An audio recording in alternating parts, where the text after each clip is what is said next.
Hello and welcome to the Amateur Footballer Unhinged Show.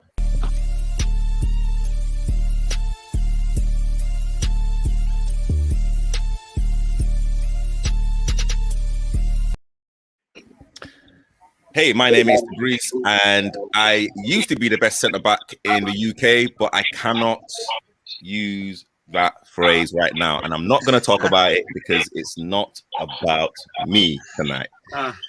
Thank you to everyone that's tuning in. And again, if there's any questions, comments, please put them in the chat and I will try my hardest to answer them. Hey, we have a star-studded panel today. So let's go from the top.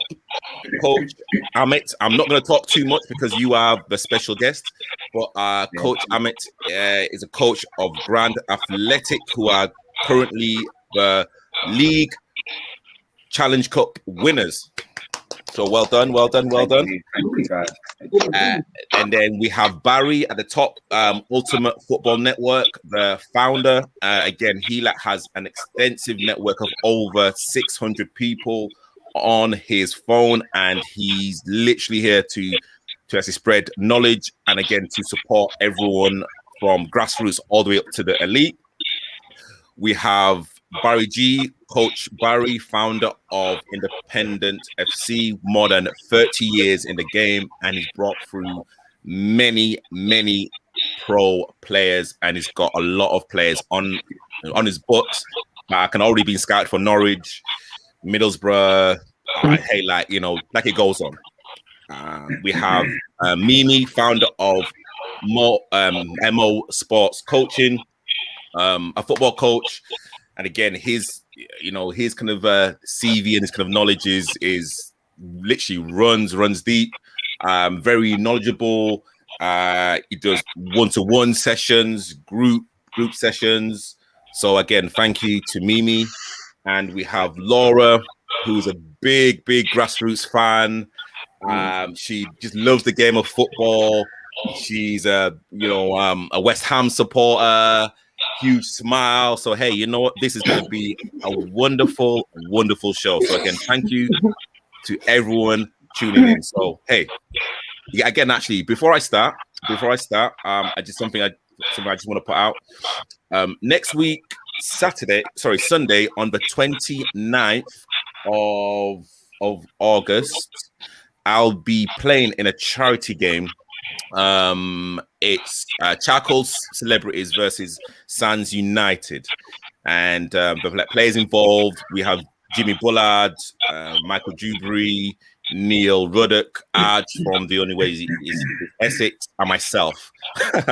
And what it is, Sands supports parents who have kind of lost children, and literally all money raised will be given to the charity. And there's going to be stalls, there's going to be things like for kids, and hopefully I could probably nick a few minutes. So Jack Osborne says good evening all. Good evening to you, Jack. Good evening to you. So you know what, let's just start off anyway. Coach Ahmet, thank you for coming on. Yes, hey, could you kind of give us just a quick 1-2 minute blurb in terms of who you are and what you do and a little bit of your experience? Yeah, obviously, as you mentioned, I'm Coach Ahmet. I've been coaching football for 20 years plus now. I've been working in everything and anything from community work to academy football to amateur football, semi-professional football. Currently manager of Grand Athletic, who take part in the Ron Pope Sunday League. Won the London Cup and the league last year, which was a massive achievement. Also doing my one-to-one sessions, which is Coach Amit Elite Football Development. So I do that primarily at the weekends or after school. Quite busy through the summer holidays at the moment with that. And I'm also working for Mentivity as a PE teacher, self-employed. So all the work I do is self-employed. Very busy, at times overwhelming, but thoroughly enjoy it. It's my passion. So yeah, just happy to be on tonight's show. So thank you for inviting me, and obviously good evening to everyone as well. So hopefully it'll be a good one tonight. So looking forward to it. Amazing. And again, guys, this is going to be a Q&A. So if there's any questions, please put them in the comments. I will try my damn hardest to actually get everything answered.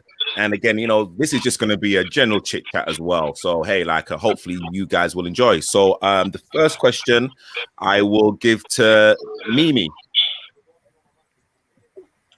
On the spot to breathe.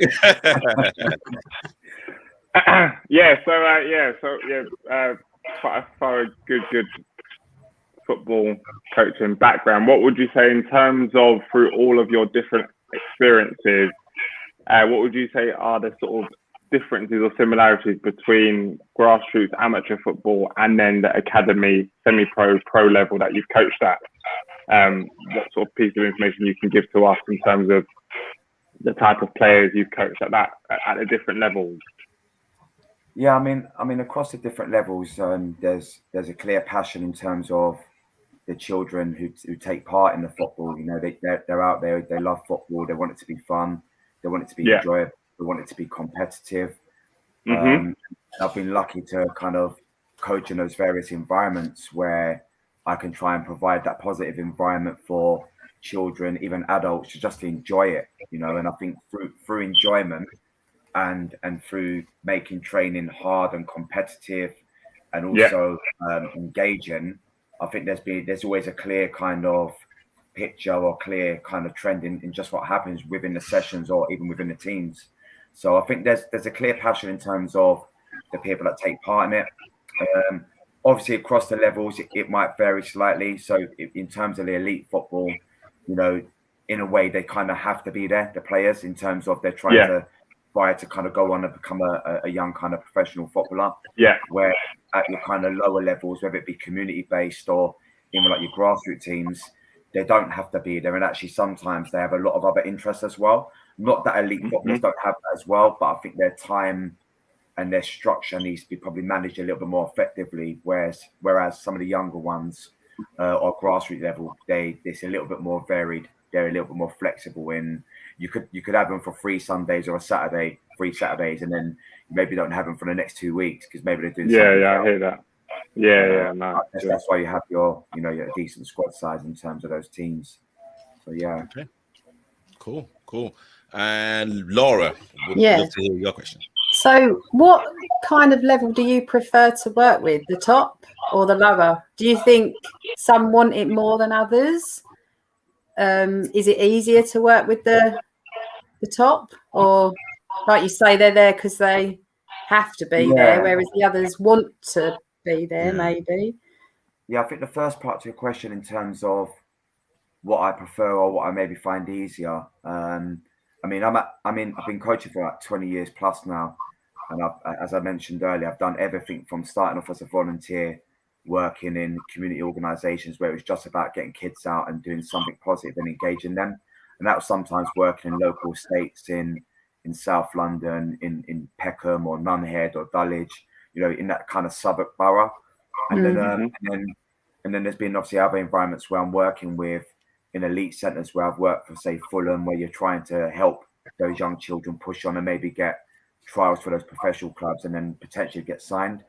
For me, it's a question I've been asked quite a few times in terms of who I actually enjoy coaching the most as well, whether it be children or adults. I actually love just coaching everyone. It could be children, it can be boys, it can be girls, it could be anyone. I'm passionate about football, and that's what I've kind of known since I've left school. I don't think there's anything out there that I really want to do apart from just be involved in sports, but primarily football is my love and passion. In terms of the children, in terms of your second part of the question, I think football coaching is hard. It's not easy. I think a lot of people agree that a coach has got many kind of caps that you wear. You could be a father, you could be a mother, you could be an analyst, you could be a scout, you could be the first aid trainer. And I think across kind of football as a whole, it's very difficult. And I think there's a lot of individuals that are doing a lot of good work out there. And I think sometimes the sometimes higher that you go up, sometimes some might say it becomes easier. Because sometimes when you work with, say, some of the kids, you're having to manage behavior as well. You manage behavior obviously across the board as it is anyway. You could be in a semi-professional football club, and you've got some pretty honours or players with egos and stuff that are coming on a Tuesday or Thursday evening, just finished work, and all they do want to do is just kind of play football, which is the main thing. But sometimes when you want to kind of prepare the team for the weekend match or the weekday match, you're trying to do some specifics, and sometimes players are just not on it.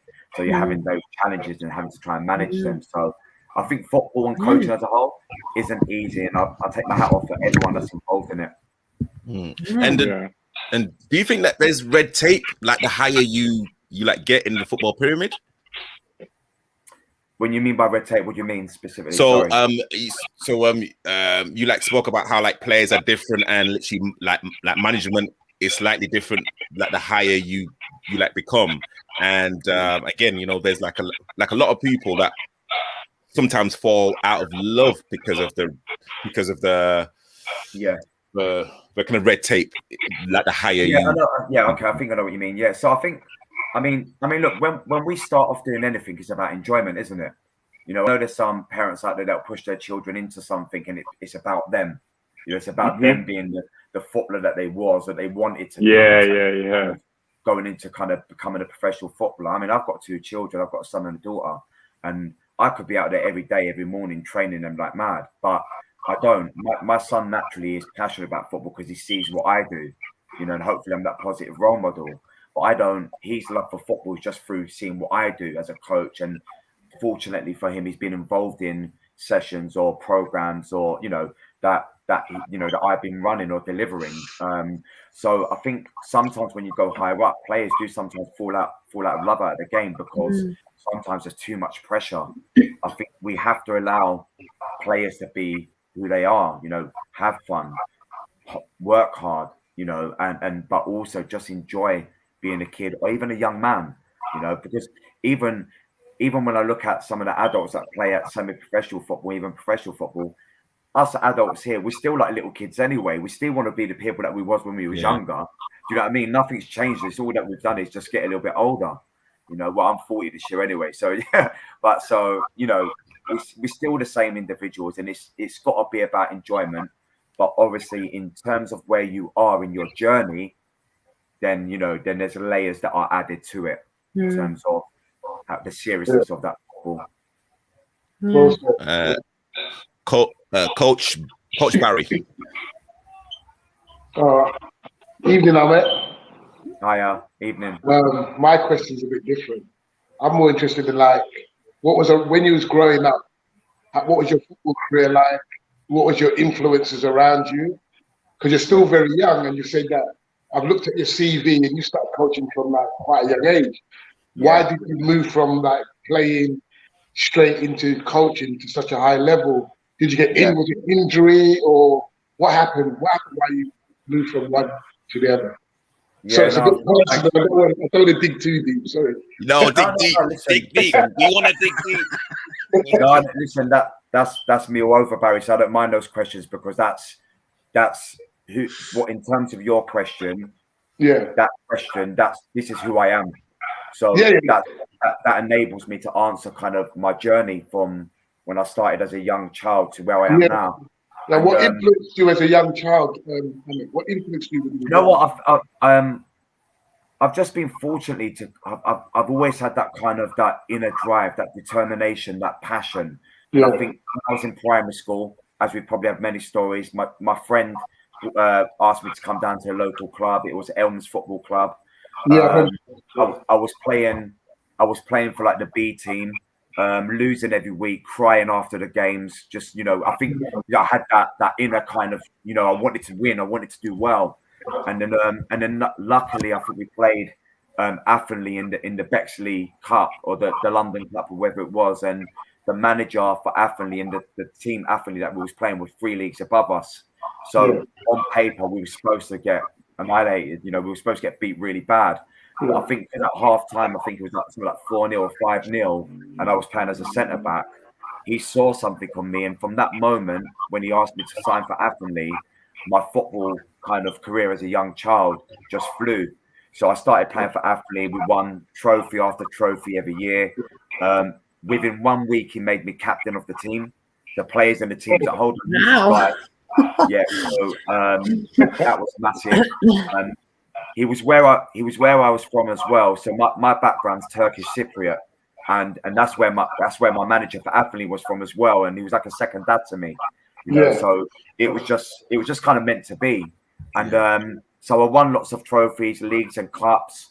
Was playing for Millwall in the academy. Had some injuries, and then I think my last opportunity was when I went to play for Norwich on tour in Scotland, where we was playing against Celtic and Rangers and other kind of clubs around the world. And I got offered to kind of sign for Norwich, but my manager at the time was the same guy. Said I'm going to get better, because I was probably one of the better players in the team. We was very successful as a team, as you can imagine. There's probably at least half your team that are just very good players, and so that was an opportunity that I didn't take up on. And then all of a sudden, that was the last opportunity I had, and then I just fell into kind of semi-professional football. And I played for some good teams, Bromley, Croydon, kind of local, kind of South London, Southwest London teams. Yeah. But I never seemed to do as well as I did as a kid. I remember once going to play for Welling as a 16-year-old. I was like the first year. So obviously you have your second years and your first years players that have been there the year before. Yeah. And I remember being put on the bench, and I wasn't used to that. I played every week. I was captain. That was like new to me. And I think at the time I just needed someone to put their arm around me and say, look, you've got a lot of potential, but you're kind of behind the first years in terms of the centre backs in front of you. In terms of like your part of your question as well, I think the transition into coaching was just natural. I think because of my character and who I am, so a leader, I'm determined, I want to win, I'm passionate about football. All those kind of natural characteristics just lend itself well into kind of coaching. And I always want to do best in terms of helping everyone, so when I worked with young children or even adults, I was always able to kind of give some decent advice. I thought it was good advice at the time, and I think I got more confident in what I was doing, and it just became naturally something that I knew that I was going to follow and hopefully kind of build upon in terms of where I went with coaching. Yeah, that was a good question. That. Yeah, very amazing. Yeah, because I always like to ask, like a lot of players do that through the transition. They might come from grassroots, go academy, and then they might not go through academy. They end up in non-league, and then everything sort of non-leagues are very. I've got to be careful what I say. No, actually no, because it's different because you leave somewhere like independent, let's say under 16s or under 17 and 18s, and then you get asked to go and play men's football, and then you're mixing it with grown men in the change rooms that are having showers, and also you think, hold up, what's this about? Like, do you know what I mean? It's that will never happen to me. You don't have. I'll say your word for that. You don't have. You don't have managers that kind of give players time to kind of learn about that environment and experience, especially if they've come out from pro football as well in academies. So it's not easy at all. Ahmet, you've managed like non-league, and I find that with the non-league managers, there's much more pressure on the manager for success. So if a young boy comes in for the first team, he's got to put it straight away. There's no time you ain't got time as a manager. You haven't got time to say, I'm going to develop him slowly, and he wants to. No, you're spot on, Barry. I mean, I haven't managed at semi-pro, and assistant manager. And that's been one of the pathways that I've kind of looked at, thinking, what, do I go through academy football or do I go through non-league? And as you said, I've been everything apart from manager. And even when I'm assistant manager, in my mind, I've been a manager because it's just natural. I want to manage the team. I want to man management with the players. I want to deliver the coaching sessions. I want to win. I want to prepare the team for the next match. I want to look at the analysis of how we're playing. And I want to help those young men that come into those environments. And hopefully over time that I've done that, hopefully I've played a part in doing that, supporting young men. So even if they've had that 1 year with me, or 3 to 6 months with me, or 2 years, hopefully they've learned from me from a coaching perspective, but also from a management perspective, even if I haven't had the title. So Yeah, that's Do brilliant. you prefer playing or managing? Do you know what? I really wanted to make it as a professional footballer. Amazing. You know what, Laura? It's a great question, and I was about to say that to Barry a minute ago, but I forgot. So you've kind of just reminded me. Yeah. Because there's been times like through my career of coaching where I've sat down. I thought to myself, you know what? Am I doing this because I didn't make it as a professional footballer? Like, am I still trying to live my dream? And I guess there's a part of that which is fine, but I don't want to play anymore. I do sometimes join in with the players. I've had to show some of the grand players sometimes because the grand boys have sometimes linked up together and gone down to goals, and they haven't asked me to come. And I'm like, hold on, what's going on here? Like, and I've gone on to like the management, like the chairman and whatever it be, and I said, next time you go, can I get a text as well, please? Yeah, exactly. That, you know. Because I can play as well, and it doesn't leave you, does it? It doesn't leave you. I think we've done the oldest versus youngers, and I end up getting put in the youngers in the end because the olders are too many players. And I think the grand boys would probably say the same, but they said I was one of the best players on the day, so I'll take that. So you know, but I think, but I'll be true to myself as well. I had a little bit of a 15-20 minute cameo last week on one of our friendlies. And I was a bit off the pace because I think 5 sides, 7 aside to 11 aside is obviously different. But yeah, but in answer to your question, Laura, I prefer coaching now, and it's all about management and coaching for me. Yeah. Good. Cool. And Barry from Ultimate Football Network. Ahmet, nice to meet you tonight. I was going to ask you about training. Obviously, at different levels, they do use different training techniques. Do you think you'd ever use, or do you think you'd ever subscribe to using futsal as a training technique, or do you think that you'd steer away from that and you wouldn't use that? No, futsal is brilliant. I know some really great individuals out there and some really good organisations. Futsal Elite's one of them, and I'm happy that I'm able to kind of make a reference to their name because they're a good organisation out there in terms of futsal. I think they do it in Southwest London. So good friends of mine that have done their B license and I think maybe A license as well. And I've even taken my son down to their sessions in the past. And every time I've kind of gone to the sessions, and especially with the head coach when he's delivered the sessions, there just seems to be so much freedom in kind of just expressing yourself. And obviously, my son as well, where he's kind of like a late bloomer. So he's only just turned 14 on last Wednesday, so he's an August baby. I think futsal is brilliant for that because, as you know, with grassroots football, sometimes you've got all these teams and it's about the kid that can run through the whole team who's 7 foot tall and physically stronger and bigger. Yeah. Whereas futsal doesn't allow for that because you can't just thump the ball. You've got to manipulate the ball. You've got to, do something 1v1s, 2v2s. You can't just kick it down the other end. So for me, futsal is a brilliant tool, and it's something that I would try and fit in as part of a training routine and structure for the week. Do you think it's used enough in football? I can't say if it is or not because I'm not everywhere, but I probably make the assumption that it isn't. Sorry. I'll say I've asked several coaches at different levels, and they're not using it. I think we sometimes need to think like, especially like grassroots level and even like adults football. Well, if you think about how it is in England with the weather, so when we get to some, like September, October, that kind of period from about October up to about February, I think futsal is a great tool to use. So when the weather and the pitches are not the greatest, if you're using an inside facility, why not do futsal? So, and I think that's probably the best. I mean, there's nothing wrong doing it all year round, but I think that's one of the best times to do it. That's exactly what I was saying before to coaches, that why don't you use it in the winter when we can't play outside, and then in the summer you can go back outside and do your normal training anyway. You've got nothing to lose. No, exactly, and it's enjoyable and we love it. And I think futsal's should play a big part in across all levels of football. And I think when I worked for Fulham's academy before, to be fair, Fulham had a day where they done futsal in their academy age groups, which was brilliant. And I know the players really enjoyed it.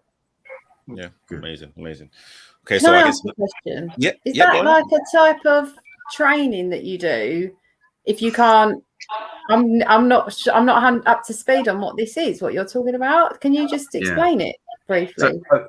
Yeah. Sorry. Do you want to do that, Barry, or did you prefer? Oh, you can do it. I mean, that's fine. That's fine. Yeah. No, yeah.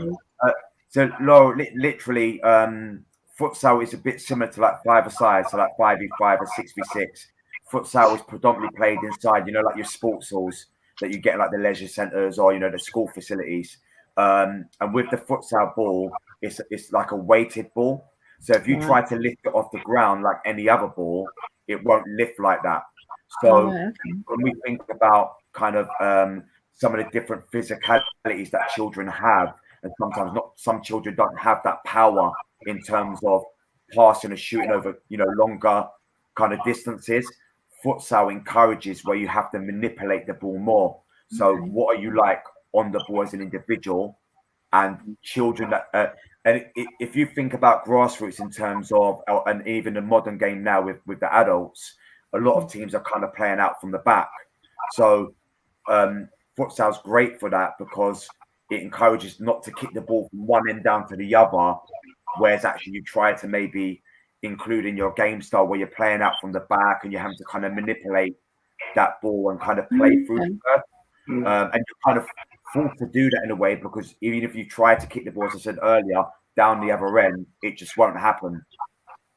And again, correct me if I'm wrong, I think a lot of the Spanish academies and probably even grassroots, they probably play a lot more futsal than like teams in the UK. And again, that's probably why they're more technically better at passing and receiving it in very tight spaces. They're just a lot more comfortable. Yeah, so I think there's probably some statistics out there, but definitely players from South America, Brazil, Argentina, Spain, and Europe, a lot of those players have played futsal when they're younger. So when we see the likes of Neymar and the type of things that they do, they say that it's because they've had a really good foundation in playing futsal from a young age. And actually, a lot of players probably have played only futsal and haven't played Saturday. That's right. Yeah. Football. So that's right. Because I'm a couple of about 4 boys from Spain who I'm coaching. Yeah. And they said that's all they done was futsal. Yeah. All they done over in Spain was play futsal. Yeah. They're actually older than they're 12 and 13. Yeah. And all their younger years was futsal and cover coaching. Futsal and cover. Yeah. No, that's what they do. I don't know if you're a cover coach, isn't it? You're a cover coach. Yeah, no, I've done that. I've done that at Fulham. That was brilliant. That was probably one of the courses I thoroughly enjoyed. Again, similar methodology of how futsal is. Lots of kind of. I think with Curver, I think they've got like a pyramid of how their structure of their sessions would look like. And when you look at it, it's a lot of kind of 1v1s, 2v2. Yeah, it's brilliant. Absolutely brilliant. Yeah, Cover's brilliant. So. Cool. And I guess it's my question. So of course, so the first interaction that I had with Coach Amit was the Kamazi games. So this is on the way to the London Cup final, and that's my first interaction with you. And again, when I film, it's not necessarily about the game. I kind of like to look at things that are going on beside me. And you was very animated. Actually, I think I got a video. Let me just show everyone a quick video. It's a step.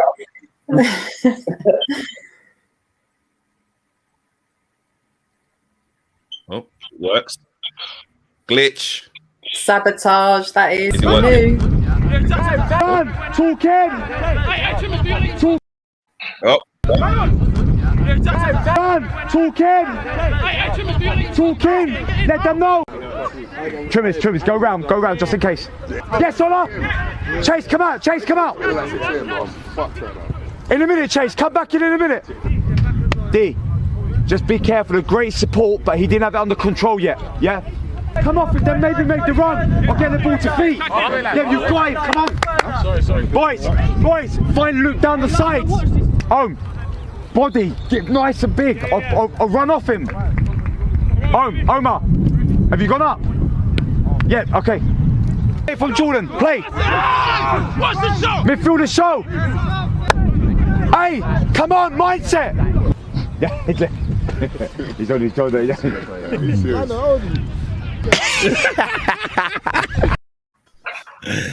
Oh, dear. Honestly, it was, and again, I'm really more like focused on, like people on the sideline, and I actually did a quick video about where I believe Grand won the final, and it was literally when you kind of took off, I'd say, one of your kind of linchpins of the team, Chase, in the end of final.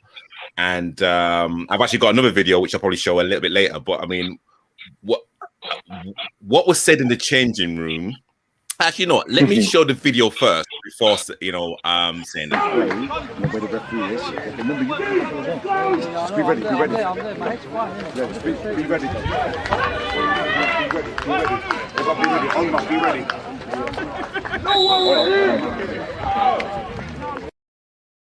Okay. So what was said in the changing room, and what was the reason for you to actually take off Chase at that particular time? Just before that, I'm not sure how much my ending wasn't really working. So I'm not sure how much you guys saw of what kind of what was said. So maybe it worked for you guys. I didn't really say. I mean, I know it anyway. But yes, in answer to your question, what was said in the change room? Did you say? Sorry. Yes. You can't reveal that to Bree. Can you, Ahmet? You got to hold your cards to your chest. Yeah. No. Do you know what? I think. I mean, look, Chase is a great character. Like he's we've got a lot of similarities in just there's a clear passion for the game. There's a clear respect for the game. There's a clear determination, a will to win. There's a clear kind of wants to take things on, to be better, to develop, to learn, to be the best that he can be. There's clear, he's tenacious, so he's a coach's dream in that sense.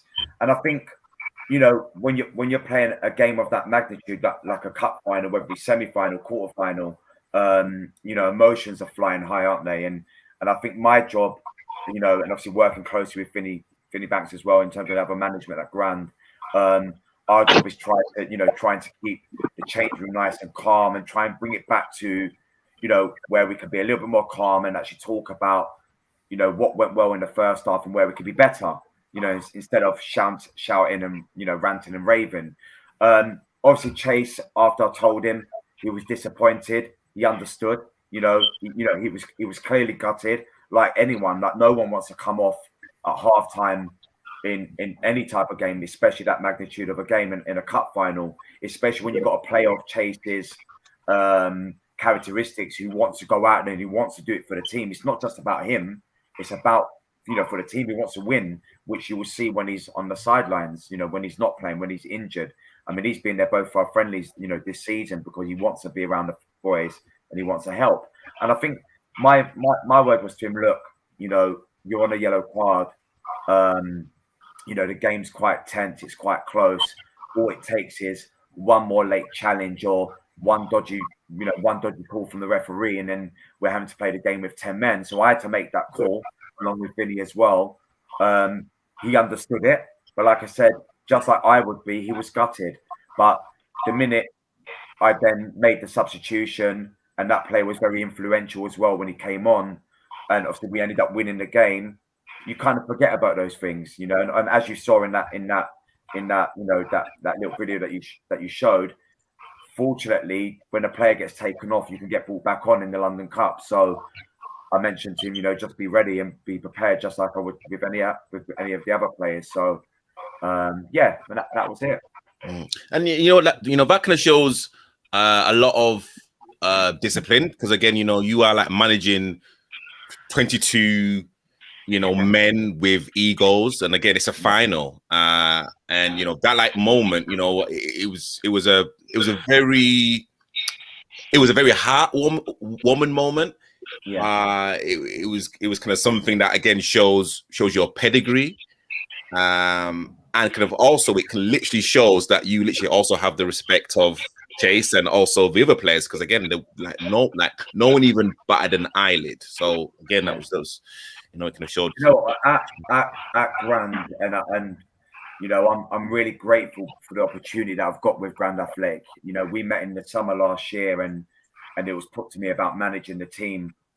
And at first, I'll be honest, I didn't really pay much attention to Sunday football, because where I'm in the bubble of just trying to progress in football, and I'm trying to focus on like the semi-pro or the academy football, or trying to find that full-time job. I didn't really have enough time to kind of look at the socials and watch what SE Dons are doing, or look at what other teams are doing. So when that first got put on the table for me, I guess in my mind, it was like, right, what's the team going to be about? Who's going to be playing for the team? What league are we going to go in? If I'm doing this, it has to be serious, because if I'm giving up my time, then we need to do this properly. So I kind of laid that down from day one. I could see that they were serious. They were serious as well in terms of management, and then just in terms of everyone that's part of Brand, we're just a big, massive family. And I think what's just helped with what you were just saying in terms of respect, with me, what you see is what you get. I'm a humble guy. I'm hardworking. I demand excellence. I've got high standards. I want everyone to work, and I'm honest. I'm going to make mistakes as well, and players will see that, but it's not for will, not for, for want, for not for trying. I'm trying to do the best for the team. I'm trying to do the best for me. If I want us to play a particular way, it's because we've got the type of players that we have.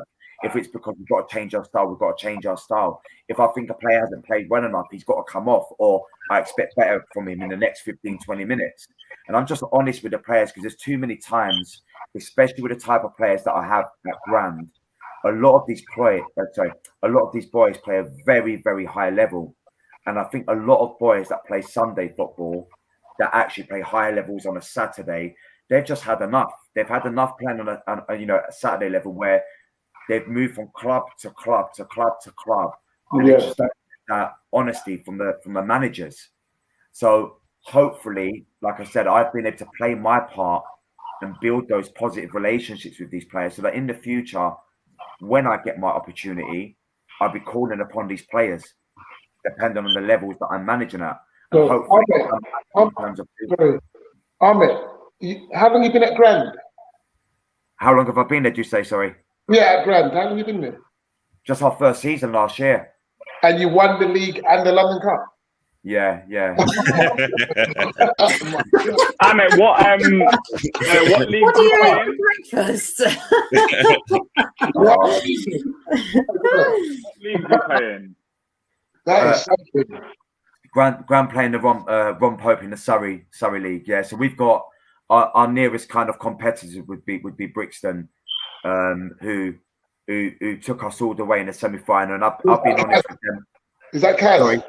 Kaz. I think so. Yeah, I don't know all the guys there, Kat, but I know you probably know them, Barry. But they dominated us in the first half in the semi-final. And like I said, I've got an utmost respect for the players that we play against, the teams that we come up against, and they should have went in at half-time winning.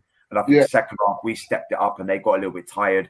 And as you probably saw on YouTube, we end up scoring an absolute weldy from about 35 yards. Great goal. Yeah, it's unbelievable from Razak Coleman. So who's a great prospect as well. Yeah. With that, guys, thank you for all your comments. Oh, sorry. Let me just go through the comments. Apple Westcott. Sorry, I think it's my internet. I think the hamster wheels needs oiling. Nah, Tabriz, you just cut me off. Yeah, I think it's oiling. I was going to ask questions, Tabriz. Sorry. Yeah. Hold on. Let me kind of go through the comments first. You go. We have plenty of time. Apple Westcott said man management here is spot on. Ahmet Ahmet is a coach for the players. Yeah. And then he's also said, you can't ask a man what said in the change room. Yes, I can.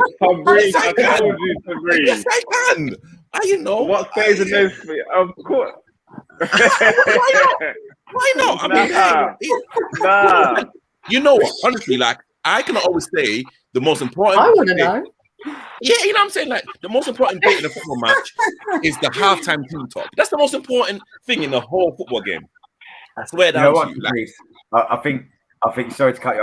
I think I could probably do it at this level, and that's no disrespect to the Sundays, but I think the higher levels, I can't be as honest as I normally am, because I think if I said what would happen in the change room at any higher level, I'd probably be crucified. But I think where we are, then it's fine. And we was making a reference to the video that you showed, and I think it was an important point in terms of the point that you made, and we were speaking about, you know, a lovely character in Chase as well, who's a player for the team. So I think it's nice to kind of ask what was said in the change room, because it kind of paints a bigger picture, you know. And I think these are the things that sometimes we're not able to kind of share and talk about. So I think it was perfectly fine. Cool. Mimi, you can ask your question. So you made reference to the YouTube video. So you, as a character and as a manager on the sideline, how do you kind of focus yourself on the team and not worrying about the cameras and the sideline? It's a good question. Yeah. No,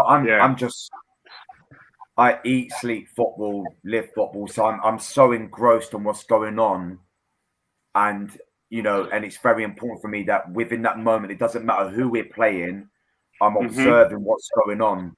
So even when we're attacking, I'm observing what the defenders are doing. What's the goalkeeper doing? What's his starting position?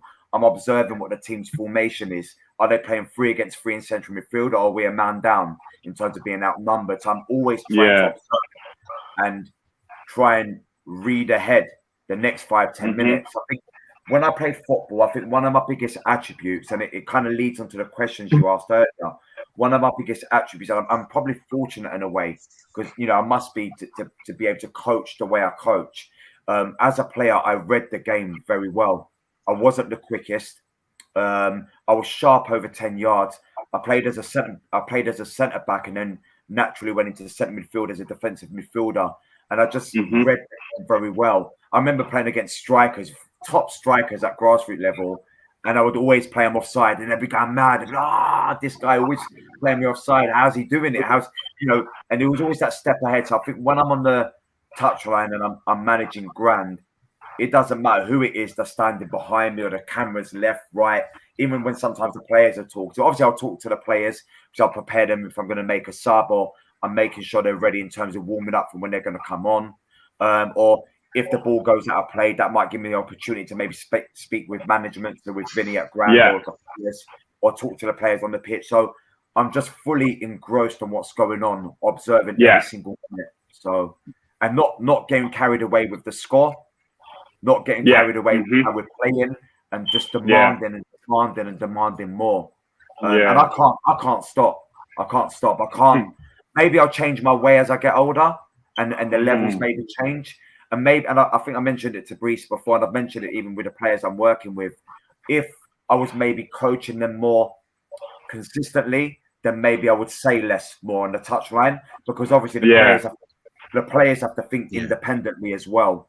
And if you compare it to grassroots and say kids football, I wouldn't say as much. I wouldn't say as much. I would let the children play, and we would talk about some of our key things that maybe we want to get out at the start of the match, and then whether we achieve them at the end of the match. So that's how probably I would compare it to kids football as well. Cool. Laura, your question. Yeah, so I've got 2 questions. I've just been thinking. So how do you use social media as quite a good platform, like Twitter, and all the grassroots teams just throw everything out there, and obviously it's free, and you find so much out. I mean, that's how I get most of my information.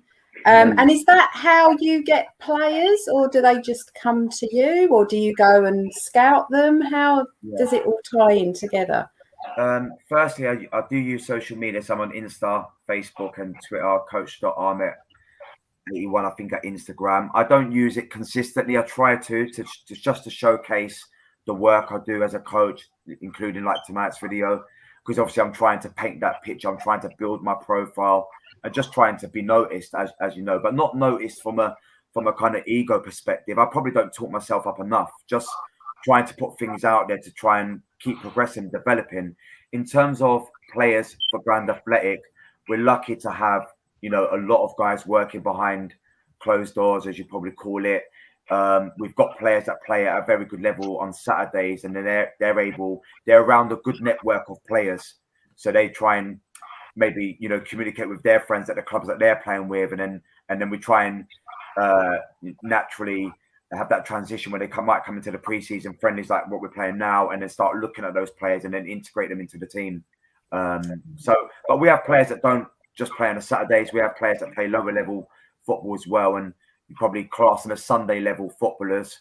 But in terms of players that come into Grand, you've got to be a particular type of player.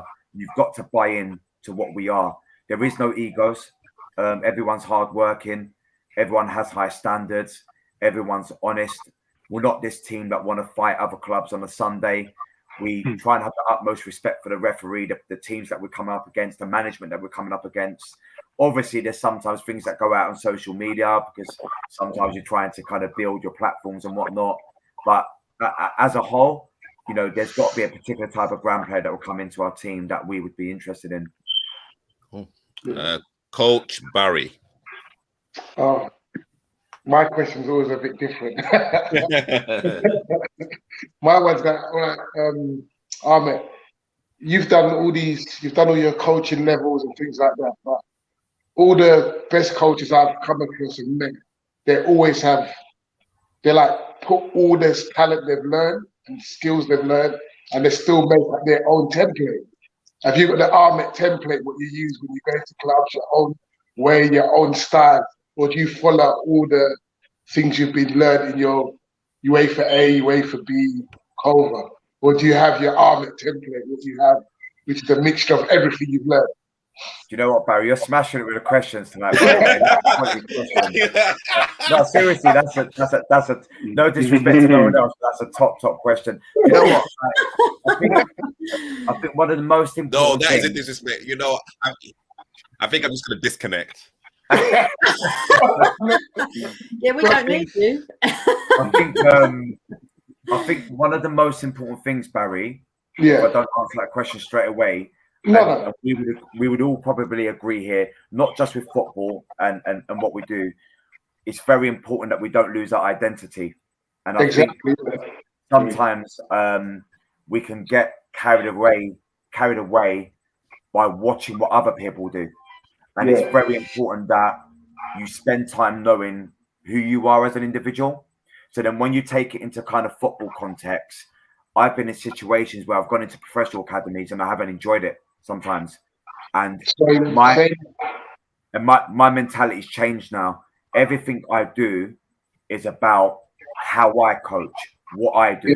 And it's about the players. It's about putting it into context about what they need now and what do they need later. So sometimes there'll be coaches out there, and I'm sure we're all aware of this. We're doing coaching session, and it's a great session for you, but actually it's not specific and relatable and engaging for the players you're working with. True. So we have to sometimes strip it back. What do the players need now? What do they need to learn later? So I'm not going to coach young kids what I've been taught on an A license. It just doesn't make sense.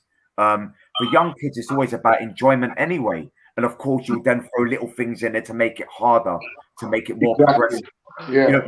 You know which players you can kind of test a little bit more in terms of pushing them harder. In answer to your question, I haven't got my template, but I know the way I like coaching. Yeah, exactly. And if you see the way I coach, I'm very intense. But as an individual, the way you see me now, I'm very fair. I have a personality where, I'm kind of loving towards the players that I work with, but I'm also very hard. I demand excellence, but it's done in a way where the players kind of buy into it. They trust it. They trust that it's coming. They trust you and they respect you. Yeah. So that's trust and respect. Yeah. That's it. So that's probably my template. My template to do with coaching probably evolves around my personality. Yeah. And I think we don't sometimes pay a lot of attention to the personality of a coach. We pay too much attention to where they've coached. Where did they play as a professional football player? What do they know? Yeah. No, and what is the personality like of the coach? That is the problem. 100%. With coaching. Well, do the players relate? Do they relate to the actual coach? Can we relate to him? Can we bond with him? Can we vibe with him? And sometimes it might be a great coach, but he doesn't bond with the squad. He's coming to coach a squad, and he doesn't blend with them, and they don't take to him. 100%. And I think once you've got those foundations in place, everything else is just consistent. You just add little things here and there. If someone maybe takes it away from what you're trying to build, then you have to remind them again. But you build those foundations, and then you can only ever grow. You don't look to going backwards. You look to going forward, and then you kind of keep adding the layers. Ahmet, can I ask you something else? Because what I've noticed, because I'm the youth grassroots, and what we've got now, we play against all these teams at grassroots level, and they're all trying to play the same way. You know, out from the back, and the players are nowhere near at that technical or skill level, and the coaches at the side screaming at them, at these little boys who you haven't coached them how to. They're not at that level to play. But all the teams are trying to play this way, getting caught and goals are being scored, and the poor little boys are getting, and girls as well, are getting screamed. And I think it's very frustrating. Watching it. No, it's the worst thing as well. Like in terms of that kind of risk of reward, which kind of applies to kind of football and coaching. Like similar to what Tabri said about the decision in the final. You know, the risk is I take off Chase, who I've got a fantastic player and a great attitude. Do we lose that intensity in the final by taking him off? But then we've got other players that can also provide the same, but maybe doesn't have the yellow card underneath their name. But when we take it back in terms of kids football or even adults football, if those individual players don't have that excellence on the ball and how to manipulate those situations in terms of playing out from the back, then how are they able to get out of that situation? So that's why it's important what Barry said, that the futsal element and coaching and football coaching, you know, as boring as it can become sometimes, that every coach starts a session off with ball manipulation or those kind of skills in terms of what we want the children to learn. It's very important. That's the you know, there's probably an argument, you know, in terms of should a player learn passing first or should a player learn how to be good on the ball? And it's a difficult one. When I played as a kid, I just absolutely loved passing, absolutely loved it. And I guess going back to your question as well, Barry, I think sometimes as a coach as well, what you deliver or the way you want your team to play sometimes applies to how you are as a player as well. True, so, I think that plays a big part in it as well. That's true. You've got my brain ticking now, you know. That's why I'm here to get brain ticking. It's good. It's good. I love that. Barry from Ultimate Sports Network. Oh, sorry, Football Network. What's your vision? 2 questions, really. What's your vision for Grand, and what's your vision for Ahmet? Whoa. My vision in Grand is probably to be, you know, a team that is the best team nationally. So we've only started. We're into our 2nd season this year, so we've got to kind of build the ground blocks. But for me, with Grand, it's about providing. Are you in the nationals? You in the nationals? I think this year we are. Yeah, I think this year we are. Yeah, I'll be watching. Thank you. Yeah, we, as a manager, I'm able to kind of influence the team playing a brand style of football in terms of an attacking style with rotation and freedom to express ourselves as a team, but also we're very hardworking on and off the ball. So that's but also from a vision in terms of young children looking up to kind of who we are and wanting to kind of be part of Grand.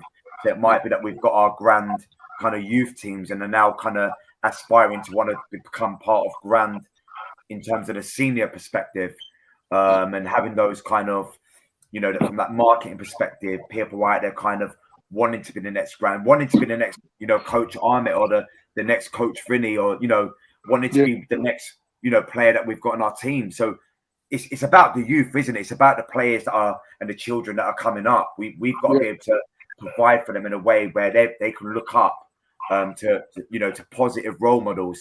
So that's probably the vision in terms of Grand. Vision in terms of me is obviously going into management and influencing and inspiring and impacting the professional game, but also impacting the local community.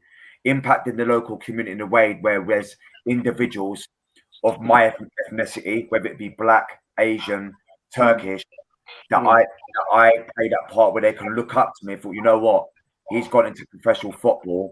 This is where we started off. I want to be, if not the next Coach Ahmet, I want to be someone that can go where he's gone. And I want to kind of work with him and then help individuals, mentor them to kind of, to develop them and progress them. So being that kind of helping hand to coaches or players that maybe don't know they're going to go into coaching and help and support them in a way of them starting their journey. So that's probably my bigger vision. So vision of going into the pro games, but impacting the community in a positive way. Well, Ahmet, haven't you had any offers from like semi-professional teams, clubs? You must have had offers from the semi-professional. Not management-wise, no. Not one offer. Oh, wow. No. Okay. Quite surprised. Huh? Well, so you're looking, Ahmet, you're looking to link with any semi-pro, pro clubs in the area that you're in, so that you've got like a feeder to them, or the other way, vice versa. Is that what you're looking to do? Do you mean in terms of Grand? You mean?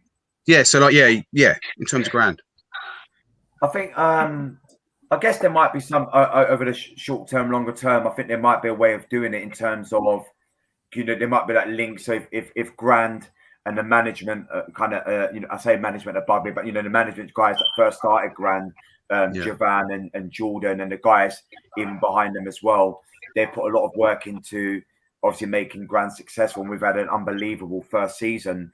So I think we're humble where we are. We've only just started. So I think we've got to take small steps. So before we start thinking about, talking about some of the visions that I just mentioned, I think it's about recognizing that we need to be consistent in what we're doing. And then we can start thinking about, longer term in terms of linking in with, your semi-professional clubs and sponsorship and stuff like that, and marketing and merchandise. I mean, look, SC Dons are right there. They're the team that are kind of massive in that kind of area. And I'm sure, Javan and Jordan aspire to, to do that and become bigger as well. So over longer term, definitely, something that we're probably going to want to do. Cool. And George Liss has come in and said, is Ahmet Turkish? If so, did he play in the Turkish league in London back in the day?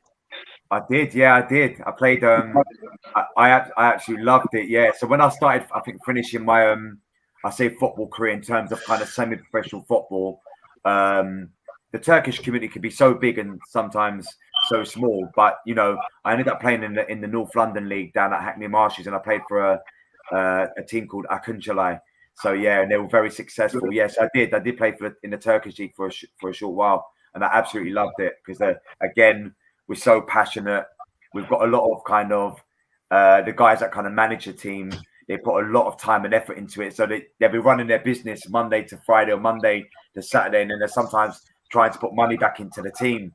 And then I remember that there was one time I think there was a guy that had his own business, I think fruit and veg, and at half time we had every single fruit that we had. We had passion fruit, we had mango. I remember bringing a friend of mine that I'm looking for my friend who's playing centre midfield with me, and I won't forget the story. And I tell my kids it all the time. And I'm looking to the left of me, and I can't see my midfield partner. And I'm thinking, where is he? And he's still eating fruit. I think 5 minutes in, he's giving it one of these ones. He had to come off. He was so bloated. But I think 3 weeks later, I think they got rid of him because they're in the Turkish leagues. They've got this kind of foreigner rule. So if you're black or you're anything else from Turkish, you're kind of classed as a non-Turk. So I think you could bring 4 or 5 players into the Turkish league. So my friend, he's Congolese. So I think they swapped him for a kind of another kind of non-Turk. So I think 4 weeks later, I see this, this young black man that was playing alongside me in centre midfield, and it wasn't my friend anymore. So, that was a great story, to be fair. And Paul Barrett's just come in and said, "Love the humble talk," and and again, I can kind of second that. Again, when we kind of talking about the kind of ethos of Sunday League football, the semi-final was done, and there was a big, I'd say it was probably a big 30-minute conversation in terms of where the final was going to be played, and there were people that were talking about where it should be played and what time, and coach, you just literally just stood away and just listened, and then you only spoke, just when you kind of needed to. And again, it just shows how much you respect the game, and we need more people like you in the game. So honestly, thank you. Actually, I've got one more question before you go. So again, just kind of looking through your CV, all of the roles that you've had have lasted just one season. So I'm guessing Grand is going to be a lot more. No, yeah, definitely, yeah. No, Grand's going to be definitely long term, unless I go into the desires of what I want in terms of full-time professional football. But in terms of it adds value. I think that's probably the thing. Grand Athletic adds value to kind of me as an individual, and me being part of the bigger picture with Grand Athletic. Like I said, I'm humbled to be part of the opportunity, and at Grand we're a massive family, and we celebrated our successes last year, and it was just a celebration, and I was just humbled to be part of that, and just grateful to meet lovely people that work hard and graft, that are similar to me as a person in that aspect, and also to have the opportunity to work with players that play a very, very high level of Saturday football. These are the players that I want to be working with now on my journey. And they're playing. Some of the players are playing 2 leagues below National League. Which is 1 league below professional football. So I take confidence from that. To kind of manage those players and work with those players and have that man management with these players. It's a big compliment to myself, and I don't talk myself up, but secretly I'm grateful. I'm grateful to be working with these players, especially when I know that I'm working with players that have played at professional clubs as well, and they're still young, and I just want to help them get back into the game. Some of these players are still 21, 22, 23. I want to do everything I can do to help them go back into the pro game where they belong, and even if it's something small that maybe kind of set them back, and I'm able to kind of build that positive relationship with them, and sometimes, and that's what frustrates me, that I can't be with these players sometimes in that higher levels. But listen, it's a process. I'm grateful for where I am, and it's about the journey, isn't it? Sometimes we can get fixated on the destination, and I've been frustrated, and I've had tears, frustration. Behind closed doors, it's hard, it's tough. I've had so many setbacks in terms of jobs that I've gone for in kind of professional football, and you're sending application after application, and you're thinking to yourself, what's the point? What's the point in doing this? But I think there's a part of me where I'm very stubborn. I'm very stubborn, and I'm very determined. I'm very strong-minded. I'm very hardworking, as I mentioned many times, and I won't let go of my dream until I get what I want. So, yeah. I think in terms of don't let go of your dreams, mate. Never let go of your dreams. Believe me. Yeah, it will come. It will come. No, I can't let go anywhere, because I've got my 2 children looking up to me, and I think sometimes you're not just doing it for yourself. You're doing it for the bigger community sometimes, because there'll be individuals maybe listening now, or people that know me, and they're the guys that sometimes look up to you that maybe they haven't told you. So it's a bigger picture sometimes. It's not just me, it's my 2 children, and there's more people that believe in me, so it's for them as well. Good. Coach, honestly, Coach Amit, it's been an absolute pleasure. It's been an absolute honor. Has he got? Yeah, you know what? I mean, hey, listen, I've got to respect Coach's time. Like we've like had Coach for an hour, and as I said before, it flew by. Absolutely flew. I had a few more deep questions. But catch him again. I'll catch him again. You know what, Coach? You know what? We need you back on the show, 100%. Listen, feel free to share my contact details. I just want to, as we all do, we just want to be around good people, don't we? And we just want to, we just need to support each other and be the best that we can be as an individual, but can do as well. So I don't think sometimes there's enough of that. We don't celebrate other people's successes as well. There's that insecurity where we're kind of, we're worried about other people kind of progressing over us or whatever it might be. We're all capable of doing something. We're all capable of excellence, and we need to celebrate that and just support each other. And that way we can all succeed in where we want to go. Especially, and no disrespect to anyone else, especially us people of color. We need to try and get a lot of us or more of us into the game. And it's important that we push each other on, and we keep supporting each other wherever we can. Even if we're kind of watching a coaching session, even if it's just a phone call, pick up the phone and speak and do whatever it is that we can do to help each other. That's the best way. That's the best way.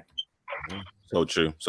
Coach Amit, honestly, it's been an absolute pleasure. And again, thank you for spending an hour and a bit on the platform. Thank you so much. Thank you. Nice to meet you. Yeah. Thank you very much. Look forward to speaking to you guys soon. Thank you so much. Yeah, take it easy. Right. All the best. Wow, what an amazing... That was fascinating, wasn't it? Just that. I mean, like the amount of knowledge that he has, it's just unbelievable. And he's literally one of like the few coaches that not only understands the game but also understands the human psyche of players. And again, to literally control again, he's can only been at Grand for a year, and like he's won his league and he's kind of won the London Cup. So hey, he's kind of doing something right. So honestly, big shout out. I mean, how was it for like you guys? What did you say? How was it for like you guys in terms of like the whole interview? He was excellent. He came across articulate. I couldn't see no ego there. He's very humble. And you can see he's got a real passion and love for what he does. He look like he'll coach he'll go out there and coach for free just to go out there and do coaching and help people, which is very rare nowadays.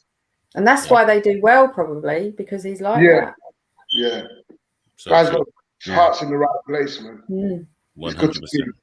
It's good to see that. You don't really get many people like that anymore. It's very true. He's a rare specimen, as I say. Very true.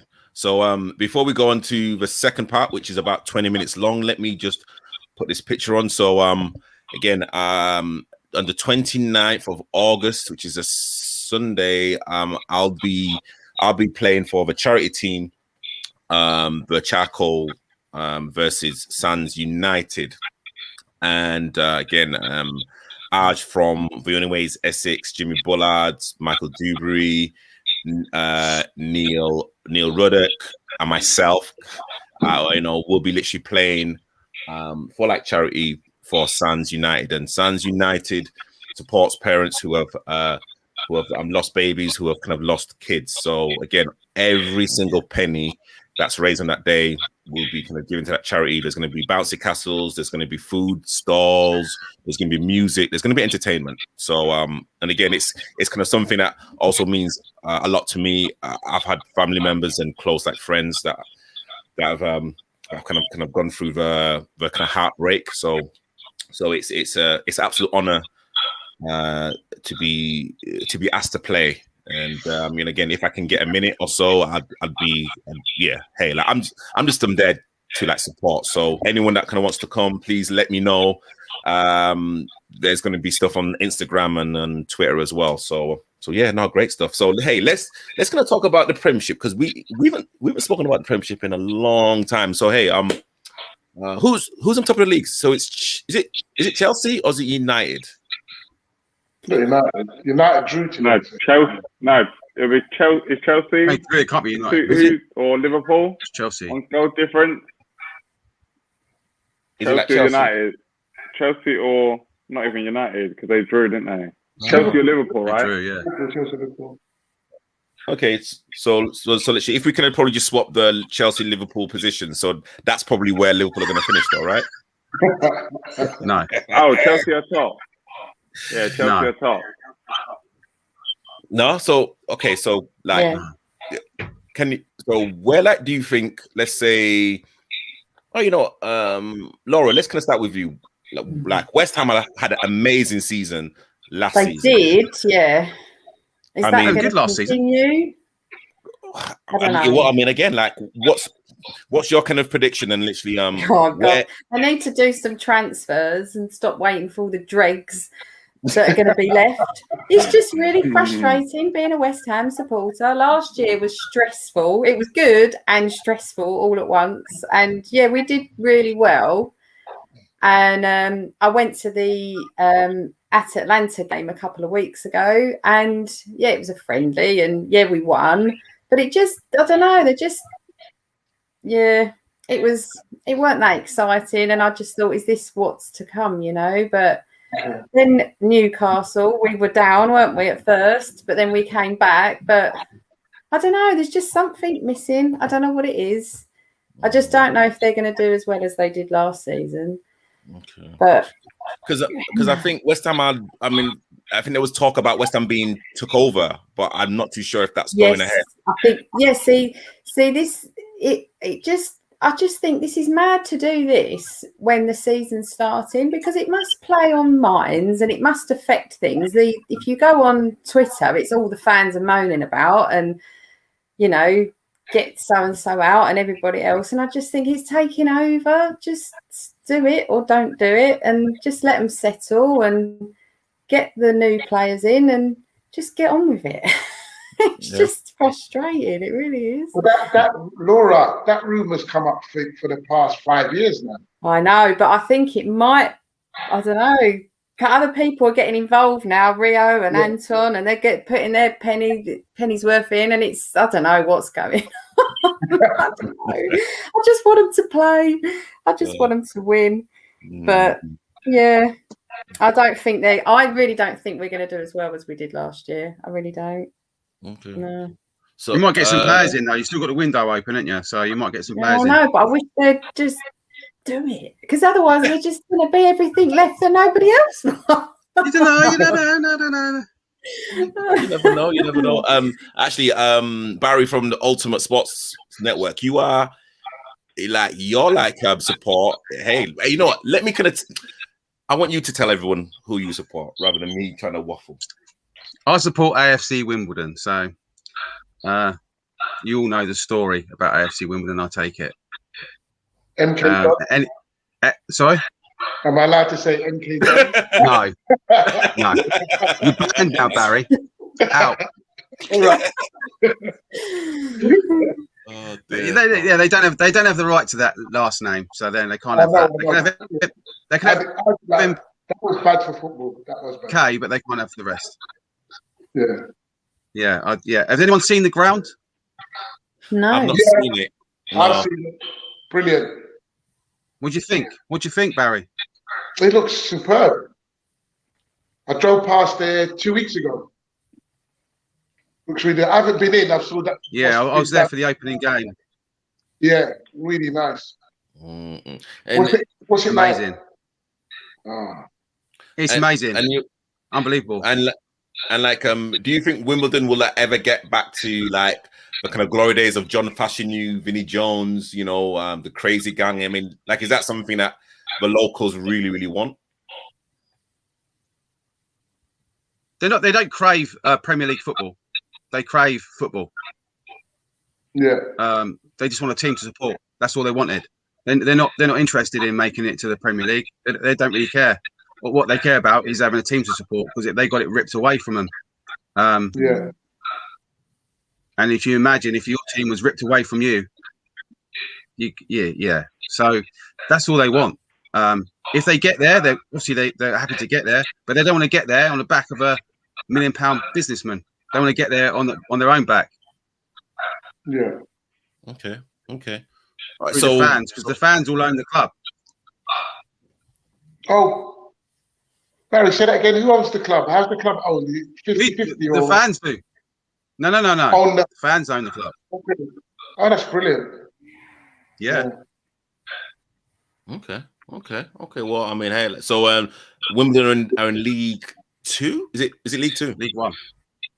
League 1. Okay. Hey, like again, any like players that we should be watching out for, or any players that Liverpool scouts should be sniffing? I don't want any of my players taken away. One of the players there is his agent, is Trent's agent at Liverpool. Yeah. So I don't really want him taking him there, to be honest. Which is Ayub Assal. He's fantastic. Fantastic player. And come through the academy. Look, a lot of them have come. I think we've got 5 academy products on the field, 5 or 6. I mean, that's amazing, to be honest. How many teams have that? Yeah. Yeah, it's true. Mimi, Chelsea fan. You've like experienced the highs, you've experienced the lows. Where like would you rate like the current manager and the current team? Yeah, good. Good start to the season. 2 wins out of 2. Obviously, with Thomas Tuchel come. Yeah, go on. You was lucky today. Lucky where? How? Arsenal didn't turn up. No, they didn't turn up. No. And then obviously they had a few chances, but by then it was 2-0. So that's right. But I feel Thomas Tuchel has come in. Obviously, when he come in at the turn of the year and changed system, brought in a few players from the bench like Aspilicueta, Rudiger, changed system, got Havertz playing, got Werner playing, and got us to the Champions League. Unfortunate about the FA Cup. If we could have got FA Cup and Champions League, that would have been amazing. But unlucky with that with the FA Cup, even though we had a disallowed goal by Ben Chilwell. And then got the Super Cup this season, brought in Lukaku. I feel that if we are going to win the league or challenge, it's those games against Liverpool and Man City. Obviously, we've dealt with Arsenal. We've got we've got Liverpool next week actually. So I think it's those games against the top 6, the top 4 that will define Chelsea's season in terms of challenging for the title. If we can overcome those games, then we're looking at least top 2, if not winning the league. I think Chelsea this season. Do you not think keeping Lukaku fit is key to your success this season? Yeah, but why is he not going to be fit? No, I'm not just saying. I'm not saying he won't be fit, but Would they do it without him? That's the question. Yes, exactly. Yeah. Well, it's all about the change of system because he wasn't with us last season and we won a Champions League. No. We're not saying you've got a good team. We're saying. Oh my goodness. No, because what it is, no one likes Chelsea. No one likes Chelsea. No, I don't hate Chelsea. I know it. I don't hate Chelsea. I think you're going to do it this year. No, we like Chelsea. All right, okay. If Lukaku's injured or he can't play, we just adapt and play and change system. Simple. It's not the end of the world, is it? We don't like Chelsea.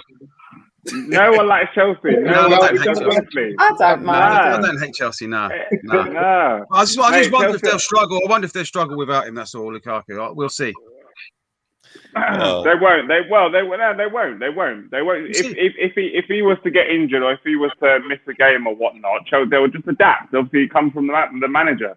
The manager's got enough experience to be able to adapt to play to meet the needs of the players.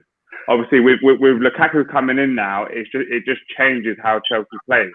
Similar to when Giroud was up front. Yeah. Same. You play with a number 9 target man, and you play off him. Did you watch the Sky Sports guys? The pundits were saying that Yeah, but the pundits.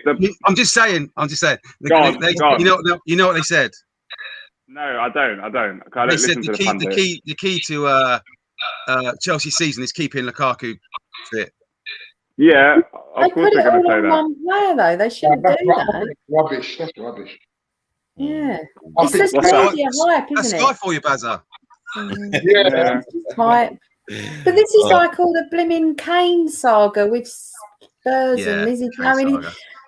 I just think they're saying that he came back late from holiday, which is why he wasn't fit because he hadn't trained enough. So surely if he wanted to be there, he would have come back earlier. There were other players in the Euros. Declan Rice, he came back early, quarantined and played in a friendly. You know, so he obviously, I don't think he wants to be there. And is that going to be detrimental to their game? I just think he doesn't want to be there. Don't want to be there. What is it? You lot don't like Chelsea because you're all jealous. Yeah, exactly. Yeah, No, I didn't say not me. I never said that. Chelsea won the Champions League. You know, Are we still going on about Chelsea? Yeah, you're good. We get it. No. The league, I recognise number 9 on the pitch. Mimi, we're all friends here, you know. We're all friends here. Jeez, like what? Like Lukaku coming in here will just guarantee Chelsea 20 goals from a striker. Like, you know what? You're going to win it, so I won't worry. I'm sure last season Jorginho was Chelsea's top goal scorer. Jorginho was Chelsea's top goal scorer, wasn't he? Last season, I'm sure. Mimi, listen, like we're all friends here. Everything's cool. Yeah. I'll back my team to the end. I was there when Lukaku was brought in, then he was loaned out, then he was sold. Yeah. Bang. Yeah. Oh my God! Wow! So who's your team, Bazza? Yeah, who do you support, Barry? I go to Crystal Palace. Yeah. I go to be honest, I rate Crystal Palace because of Patrick Vieira. Oh. I rate him because of Patrick Vieira, to be honest. I rate Palace, Patrick Vieira. I hope he does well. Yeah, but I hope he does well. I go Palace because they used to bring through lots of young local players. Yeah. Like you said at AFC Wimbledon, a lot of the boys who played for Palace first team came through. Yeah, Zaha was one. Yeah, we had a load. We had Zaha. Right. Nathaniel Klein. We had loads of boys coming through like that. But there's been it's just stopped. There's not been much come through lately, so it's been a bit. No. I don't know what's happening because South London's a breeding ground for top. Yeah, players. it is. Chelsea keep coming to South London. I don't know why. We don't like Chelsea players. We got Chelsea players on loan. I don't know what he's on about. How many Chelsea players we got on loan, Mo? We got Chelsea players on loan at Wimbledon. Oh, really? Who's that then? Yeah. Well, you should know you're a Chelsea fan. Come on. Fair point. Come on. One of your keepers is a Brentford, he don't care. He's got Lukaku. He don't care about anyone else. Do you think Arteta will keep the job, or do you think Arsenal will get rid of him? I can't believe he's still there. He's getting the sack, brilliant.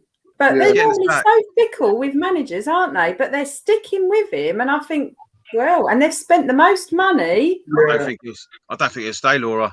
You think he'll go or he'll be pushed? I reckon he'll be pushed. Do you? I'm surprised he's lasted as long as he has. Yeah. Because they normally get rid of him, don't they? Yeah. Lose a game, you're out. Get the next one. I think too many. He's had 2 losses now, hasn't he? But he said he had a 3-year plan to win the Champions League. What is to bring to? I'm telling you right now. Oh my God! I'm telling you right now. This is King Klopp. I'm telling you right now. He is top draw. God, my eyes are not going to unsee that image. Top draw. Hey, you know what? Listen, you know what? A lot of people are not talking about us, you know, and you know, I think Liverpool have kind of gone underneath the radar. Like we've not really signed a lot of players, and yeah, like people are talking You've about got a lot of players back now, though, haven't you? How can Liverpool be under the radar, to please? Come on, we have been honestly, like, you know, I think, I think now having like the fans back is, I think that's really gonna help Liverpool more than ever. So I mean, it's honestly, I do think it's going to be a 4-horse race. Honestly, I really do think it's going to be a 4-horse race. There's a long, long way to go.